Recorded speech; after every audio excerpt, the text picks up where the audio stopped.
você me diz sobre a linguagem neutra?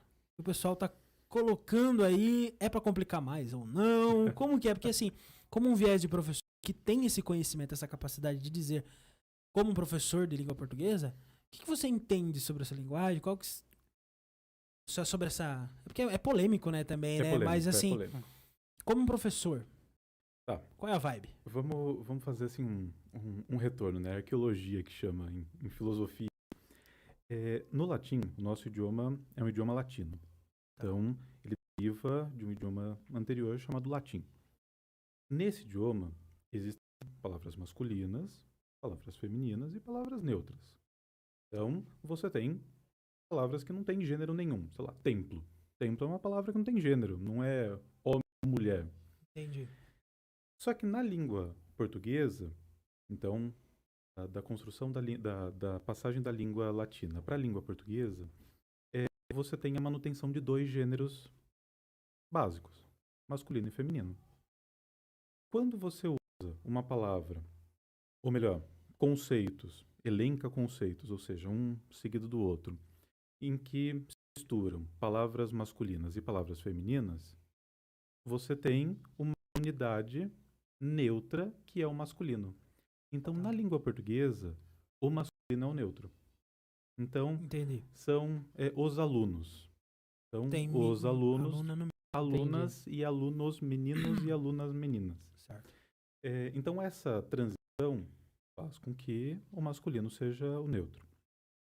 Isso pensando dentro gramática, do ponto de vista gramatical normativo, gramática normativa. Agora, de um tempo para cá, se vem falando de uma linguagem neutra que não seja excludente. Então, se não há uma identificação de menino ou menina e etc., para não excluir ninguém, uma gramática, uma proposta, digamos assim, de um pronome neutro. Pronome é substituição de um nome. Então, sei lá. Ele, ela. Isso, é ele, ela, etc. Você tá usando pronome. Yes, lembrei. Já ganhou um ponto. Um ponto na média. É uma confusão desnecessária. A língua portuguesa, ela pode se manter da maneira como é. Não, porque na língua portuguesa o importante não é o fator biológico. Então, o importante é o fator linguístico. Então, no fim das contas, não faz exclusão nenhuma. Você pega, por exemplo, sei lá, as palavras, gênero de palavras. Você pega menino. Então, o artigo que você usa para menino é o menino. Então, a desinência final também é o. Então, é o menino. Se você muda o gênero da palavra, o artigo é a e muda a desinência, que é a também, a menina. Aí você pega pijama. Pijama, desinência a. Então é a pijama? Não, é o pijama. Não, não tem exatamente esse fator biológico. O pijama não tem um fator biológico. O menino e a menina têm um fator biológico.